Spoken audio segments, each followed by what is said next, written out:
లక్ష్మీం క్షీరసముద్రరాజతనయాం శ్రీరంగధామేశ్వరీం దాసీభూత సమస్తదేవ వనితాం లోకైకదీపాంకురాం శ్రీమన్మందకటాక్షలబ్ధ వివత్ బ్రహ్మేంద్ర గంగాధరాం త్వాం త్రైలోక్య కుటుంబినీం సరసిజాం వందే ముకుంద ప్రియాం.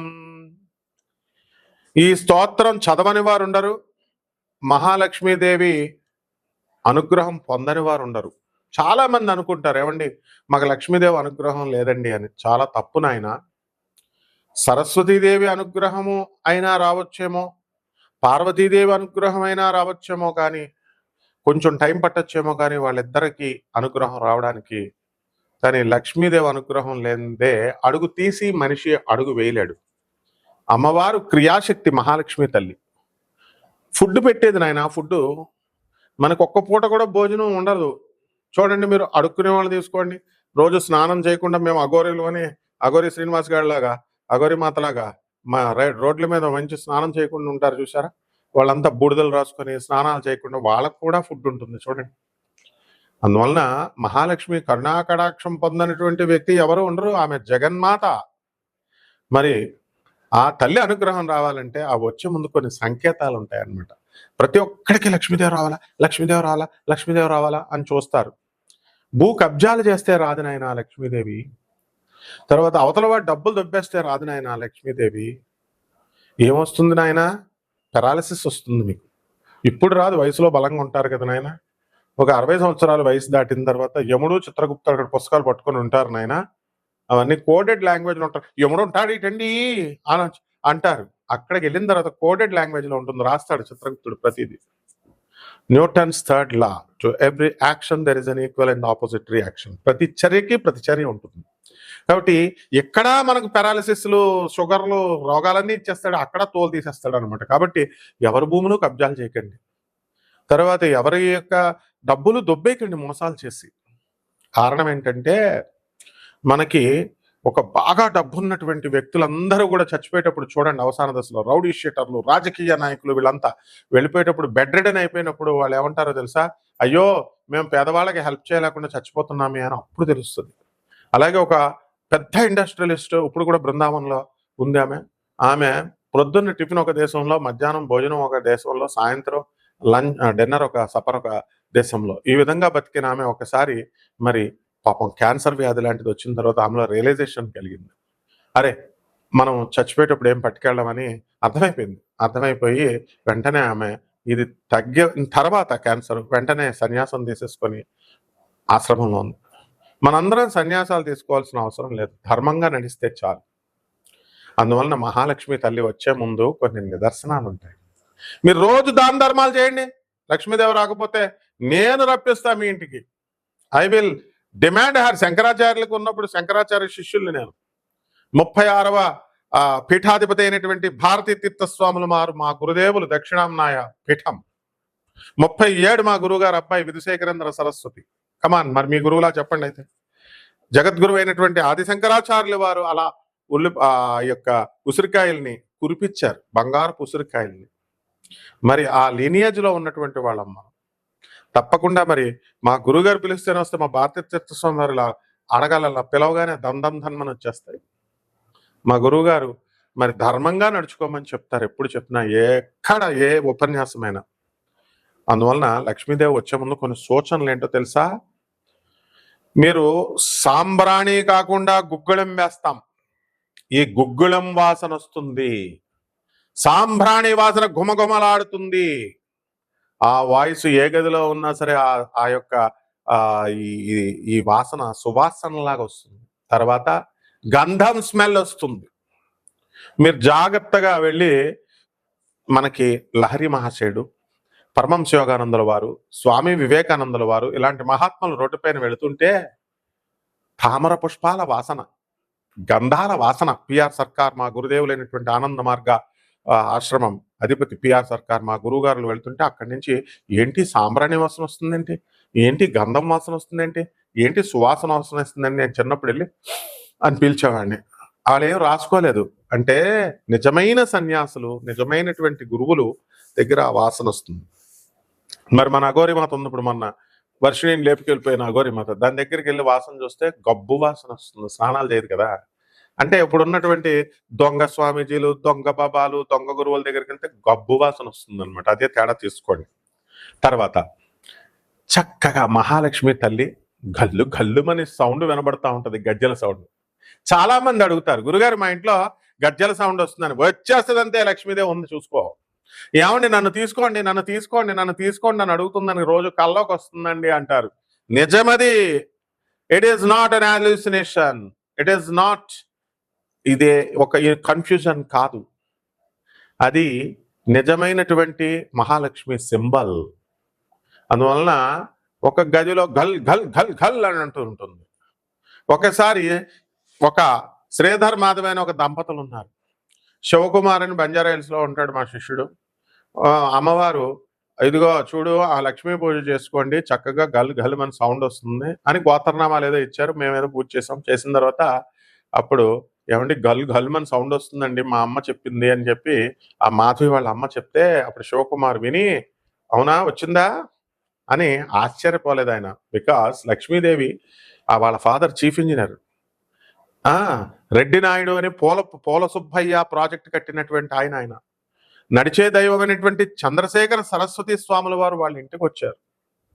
మరి అనేక సార్లు ఆయన ఇంజనీర్ గా ఉన్నప్పుడు ఆయనకు అనేక సార్లు దర్శనం ఇచ్చినటువంటి వాళ్ళు. మా ఆంటీ ఇంకా బ్రతికే ఉంది, బంజారా హిల్స్ కేర్ హాస్పిటల్ పక్కనే సాక్షి దగ్గర ఆ మెడికల్ భాస్కర్ మెడికల్ కాలేజ్ పక్కిల్లి అనమాట. ఒక 750 గజాల్లో ఉంటుంది బంజారా హిల్స్ లో.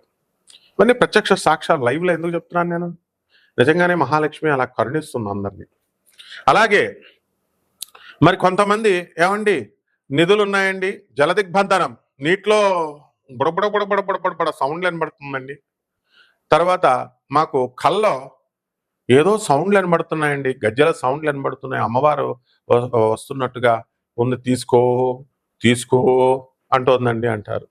ఈ తీసుకో తీసుకో సౌండ్లు కూడా మహాలక్ష్మి సింబల్సే. కానీ అక్కడ 2 రకాలు ఉంటాయి. నిదేదైనా ఉందనుకోండి, అవన్నీ కూడా ఏంటంటే పిశాచి, ధన పిశాచి కూడా ఉంటుంది, చూసుకోండి మరి. కాబట్టి పిశాచికి మహాలక్ష్మికి తేడా ఉంటుంది. ఏమండి మహాలక్ష్మి తల్లి ఇప్పుడు ఎవరన్నా చూడండి, నా ఒంటి మీదకి ఆవిడ వచ్చేసింది, ఎల్లమ్మ వచ్చింది, పుల్లమ్మ వచ్చింది, రేణుకమ్మ వచ్చింది అని దేవతలను చెప్తారు. దుర్గమ్మ వచ్చింది అంటే దుర్గమ్మ కూడా చీప్ అయిపోయింది, మా బెజవాడ కనక దుర్గమ్మ. కానీ ఒక్కళ్ళైనా ఉంటారా మహాలక్ష్మీదేవి నా ఒంటి మీదకి వచ్చిందని? రాదు. మహాలక్ష్మీదేవిదే ఎవ్వరి దగ్గరికి టచ్ కూడా చేయదు. ఆలీ సినిమా ఉంది చూసారా, అప్పుడు ఆలీది, మమ్మీ నేను చాలా కష్టాల్లో ఉన్నాను మమ్మీ అంటే డబ్బులు మూట విష్ణుమూర్తి వీడికి ఇవ్వకూడదంటే లక్ష్మీదేవి రికమెండ్ చేస్తుంది. ఒక మూట ఇసురుతాడు విష్ణుమూర్తి. వీడు అప్పుడు దాకా ఈ ఆలీగాడు కళ్ళు తెరిచి నడిచినాడు, కళ్ళు మూసుకుని నడిస్తే ఎంత బాగుంటది అని కళ్ళు మూసుకుంటాడు. ఆ బంగారపు మూటను దాటేసి వెళ్ళిపోతాడు. దాటేసిన తర్వాత అది దాటిన తర్వాత మళ్ళీ కళ్ళు తెరుస్తాడు. అంటే మహాలక్ష్మి తల్లి అనుగ్రహం లేనిదే ఒక్క రూపాయి కూడా రాదు నాయన. కాబట్టి గొడ్లగోప, తెల్ల గొడ్లగోప కనబడుతుంది. ఏమంటే మీరు అడగొచ్చు, ఏమంటే తెల్ల గొడ్లగోప చాలా మందికి ఉన్నాయి, నీ దగ్గర ఉన్నాయా? ఫారెన్ లో ఉన్నాయి. మంచి మంచి గొడ్లగోపలు పెంచుకుంటారు ఇంట్లో. దాని బ్రీడ్ తెలుసుకోండి. ఇక్కడ మా అసిస్టెంటే మణికంఠ అని ఉన్నాడు విజయవాడలో. మరి గురుగారు రోజు నాకు గుడ్లగోప తెల్లగా కనబడుతుందండి తీగ మీద అన్నాడు. లక్ష్మి వస్తుందిరా అన్నాను. ఒక అపార్ట్మెంట్ కొనిపారేశారు, డబ్బులు లేవు, అప్పులు ఇచ్చేవాళ్ళు లేడు. వాళ్ళ పాపం చిన్న చిన్న జాబులు, భార్యాభర్తలు ఇద్దరు. ఈ రోజున విజయవాడలో మెయిన్ సెంటర్లో మా ఆఫీస్లో మా యొక్క టీంలో అతను చక్కగా ఇల్లుని ప్రసాదించింది మహాలక్ష్మి తల్లి. అలా మనం అందరినీ చూస్తూ ఉంటాం. సుబ్రహ్మరెడ్డి దగ్గర ఏముండేదండి, సుబ్రహ్మరెడ్డి నాగార్జున సాగర్ ప్రాజెక్ట్ చేసేవాడు, మామూలు వాళ్ళ మేనమామ గారు మామూలు సింపుల్ కాంట్రాక్టర్, జీతానికి చేసేవాడు. ఈరోజు సుబ్రహ్మరెడ్డి ఏంటి, కమాన్ మీకు తెలుసా? మాకు తెలుసు సుబ్రహ్మరెడ్డి మొత్తం. అలా మహాలక్ష్మి అనుగ్రహం. అందుకే బిర్లా ఏం చేస్తాడు తెలుసా, టాటా బిర్లాలు వాళ్ళకి ఉండమ్మా బొట్టు పెడతా సినిమా చూసారా, అమ్మా లక్ష్మీ తల్లి నువ్వు వెళ్ళకూడదమ్మా, మనం బయటికి తలుపు తీసుకొని అంటే నేను వెళ్ళిపోతాను, ఇంకా నా టైం అయిపోయింది, మీరు రూల్స్ వైలేట్ చేశారు, నేను చెప్పిన రూల్స్ వినలేదంటుంది లక్ష్మీదేవి. ఉండమ్మా బొట్టు పెట్టేదాకా పతివ్రత వెళ్ళకూడదు కదమ్మా అంటే అవునైతే అంటే నేను చీరాని నీకు బొట్టు తెస్తానని వెళ్ళి ఆ కోడలు ఏం చేస్తుందంటే వెళ్ళి నూతులో దూకేస్తుంది. ఈ లక్ష్మీదేవికి ఇంకెవరు పెడతారు బొట్టు, నేను పెట్టేదాకా నేను వెళ్ళను అని మాట తీసుకుంది. కాబట్టి ఆ లక్ష్మీదేవి ఆ ఇంట్లో ఉండిపోయింది. ఇదే ఉండమ్మా బొట్టుక పెడతా. ఇదే కాన్సెప్ట్. ఇది ఎవరి దగ్గర నుంచి తీశారంటే ఇది బిర్లా, నిశాంత్ బిర్లా మన స్నేహితుడు నాగపూర్‌లో ఉంటాడు. నిర్మలా బిర్లా వాళ్ళ అమ్మగారు వాళ్ళు. ఇప్పుడు కూడా నిశాంత్ బిర్లా ఉన్నాడు. మన బిర్లా మందిర్ కట్టింది వాళ్ళు. కాబట్టి వాళ్ళ కుటుంబంలో ఉన్నటువంటి రహస్యం ఏమిటంటే ఎప్పుడు కూడా రిపేర్ వర్క్ చేస్తూ ఉండు అని. లక్ష్మీదేవి ఎప్పుడైతే వర్క్ మీ దగ్గర ఆగిపోతుందో నేను వెళ్ళిపోతానంది. అందుకనే బిర్లా మందిర్లో ఎక్కడో సుత్తిచ్చుకొని ఏదో రాయి కొడతా ఉంటారు. అలాగే బిర్లా ఇండస్ట్రీస్లో కానీ వాళ్ళ ఇళ్లల్లో కానీ ఏదో ఒక పని చేస్తూ ఉంటారనమాట. కాబట్టి మహాలక్ష్మి తల్లి అంత అనుగ్రహిస్తుంది నాయన. కాబట్టి భార్య మంచిగా సంతోషంగా ఉంటుంది, రొమాంటిక్గా ఉంటుంది. అప్పుడు భర్తలంతా కూడా మీకు మహాలక్ష్మి త్వరలో రాబోతోందని మల్లెపూలు పెట్టుకొని చక్కగా ముఖం కళకళలాడుతూ ఉంటుంది భార్య. మీరు రోజు బాధేస్తుంటే ఏమొస్తుంది రా నాయన, చెప్పిచ్చేస్తుంది, మీకు పక్షవాతం వస్తుంది. అస్సలు ఎట్టి పరిస్థితుల్లో ఆడదాన్ని కొట్టకూడదు, ఏడిపించకూడదు. అలా వీలున్నంత వరకు అలా ఉంటే కనుక మహాలక్ష్మి తల్లి మీ ఇంటికి డెఫినెట్గా వచ్చేస్తుంది. ఇకపోతే కుంకుమ స్మెల్ వస్తుంది. ఈ పూనకాలోళ్ళు చెప్పే ఆ బ్యాచ్లు చెప్పే సింబల్స్కి వెనకండి ఆయన. వాళ్ళు ఏకంగా మేము అమ్మవారు మా ఒంటి మీదకి వచ్చేస్తున్నాం, అమ్మవారు మా చుట్టాలు అది ఇది అని చెప్తారు. కాబట్టి అమ్మవారితో మేము వాట్సాప్ చేస్తున్నాం మనుషులు అనుకుంటున్నారు. అమ్మవారు వస్తుందిరా అసలు ఎక్కడైనా? అమ్మవారు వస్తే ఒళ్ళు దుమ్ములు ఇరిగిపోతాయి. విన్నామా నాయన? కాబట్టి ఈ కుంకుమ స్మెల్, పసుపు స్మెల్, మల్లెపూల స్మెల్, చామంతి పూల స్మెల్, గుళ్ళోకి వెళ్తే ఇప్పుడు మార్వాడీల దగ్గర ఉంటుంది గుజరాత్లో ఉన్నటువంటి సెంటెడ్ స్మెల్, ఇస్కాన్ టెంపుల్స్ లో ఉంటుంది చూసారు అగరత్తులు, ఆవు పేడతో తయారు చేసి గుమగుమలాడేటటువంటి స్మెల్, ఇలాంటివన్నీ ఉంటాయి. ఒకే వీడియోలో మీకు పూర్తిగా చెప్పేసామనుకో మీరు ఎక్కువైపోతుంది అనమాట మీకు. అందువలన లక్ష్మీదేవి మళ్ళీ మనం సెకండ్ పార్ట్లో చెప్పుకుందాం ఇంకా ఏమేమి లక్షణాలు ఉంటాయో. 12 రాసుల వారికి ఈ మహాలక్ష్మి తల్లి ఈ సంవత్సరం అంతా కూడా ఎలా వస్తుంది, ఏ రకంగా మీరు ఉంటే వస్తుంది, అసలు ఆ జాతక ఫలితాల వల్ల వచ్చే యోగాలు ఉన్నాయా లేవా అన్ని కూడా ఈ వీడియోలో మనం తెలుసుకుందాం. వృషభ రాశి. ఈ వృషభ రాశి వారికి అండి జాతకం పరిగెట్టేస్తుంది. శ్రీ విశ్వావసునామ సంవత్సరంలో మామూలు గుర్రం మీద కాదండి బాబు, తెల్ల గుర్రం మీద ఇక్కడ కూడా ఉంటారండి. ఏమంటే నాది కృతికా నక్షత్రం అండి బాబు, ఇంకా నాకు డబ్బులు రావట్లేదండి అంటే నువ్వు పెళ్ళాన్ని అంతనావు అని అర్థం. లేకపోతే నీ తల్లినో పెళ్ళాన్నో చెల్లెలనో ఎవరినో ఒకళ్ళు నువ్వు ఆడవాళ్ళని ఇబ్బంది పెడుతున్నావు, అంతే వాళ్ళు చెప్పించి పడేస్తున్నారు నిన్ను.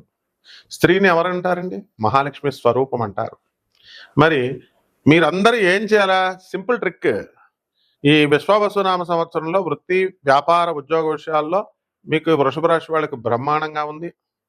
మీరు చక్కగా మీ సొంత స్త్రీ అంటే మీ భార్యను మీరు బాగా చూసుకోవాలా. పరస్త్రీలకు కనీసం మీరు ఏం చేయాలండి? అబ్బా వచ్చి పరస్త్రీలు అడగగానే పార్టీలు ఇస్తారు. గురువు గారికి మీ చిన్నప్పుడు పాఠాలు చెప్పిన మాస్టర్కి ఒక యాపిల్ పండు కూడా ఇవ్వరు మీరు.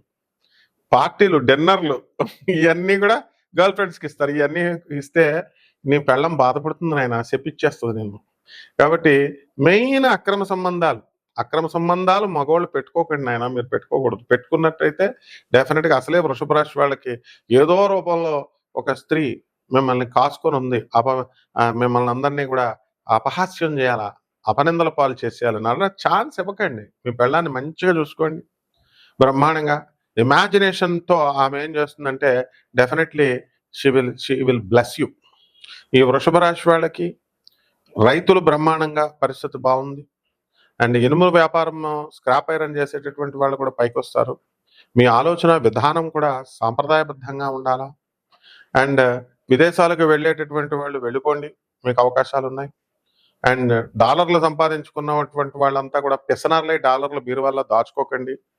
పేదవాళ్ళకి పంచిపడే. నా మాట ఏనండి, మీరు చూడండి కావాల్స్తే. మీరు ఎంత చేస్తారుగా? నువ్వు 10 లక్షల రూపాయలు నువ్వు అన్ని డాలర్లు సంపాదిస్తున్నప్పుడు 1 లక్ష ఖర్చు పెడితే నీకేమైంది? దొంగ పనులకి డబల్ చేస్తాం, వ్యాపారాలు త్రిబుల్ చేస్తాం, నువ్వు వడ్డీ ఇస్తావంటే ఇచ్చేస్తావు. పేదవాడు వచ్చి వాడు 10 రూపాయలు అడిగితే ఇవ్వవు. కంజూసులు అవ్వద్దు, కటిక దరిద్రులు అయిపోతారు. ఎంతసేపు పేదవాళ్ళని చూడండి. చేపల రొయ్యలు చెరువులు నడుపుతున్న వాళ్ళ పరిస్థితి బాగుంటుంది. ఆ తర్వాత చక్కగా మీరంతా కూడా ఈ బంధుమిత్రులకి అన్నదానాలు ఇవన్నీ కూడా చేస్తారు కదా పేదవాళ్ళకి. ఇవన్నీ కూడా మంచిగా ఆశీర్వదిస్తారు. అవన్నీ ఏమన్నా మా బంధువులకి భోజనాలు పెట్టి చెడిపోయామండి. ఎందుకు చెడిపోతావురా? ఎందుకు చెడిపోతావు? డబ్బులు పెట్టింది, తిండి పెట్టింది ఆశీర్వదిస్తారు వాళ్ళు తినేసి. అన్నదాత సుఖీ భవ, నువ్వు తినేసి ఏమన్నా ఆశీర్వదించవా? అట్లా అనమాట. కాబట్టి డాక్టర్లు, చార్టర్డ్ అకౌంటెంట్లు, సాఫ్ట్‌వేర్ ఇంజినీర్లు రిసెషన్‌లో ఉద్యోగాలు పోతున్నాయి ఇప్పుడు. మరి అటువంటి వాళ్ళు తట్టుకోవాలా. ధర్మ మార్గాన పయనించండి మీరంతా గూడా. డెఫినిట్‌గా ఈ యొక్క సినిమా యాక్టర్లు కూడా డబ్బులు సంపాదిస్తారు బాగా.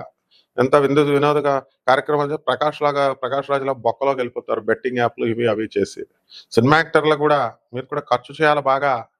ఏదో ఎప్పుడో బీసీ కాలంలో ఒక దానం చేశానని మేము దానం చేసేస్తామంటే కుదరదు. అస్తమానం చేయాలి. నీ నీ సంపాదన ఎంత ఎక్కువైతే అంత పేదవాళ్ళకి పెట్టాలా. This is the fundamental rule, understand.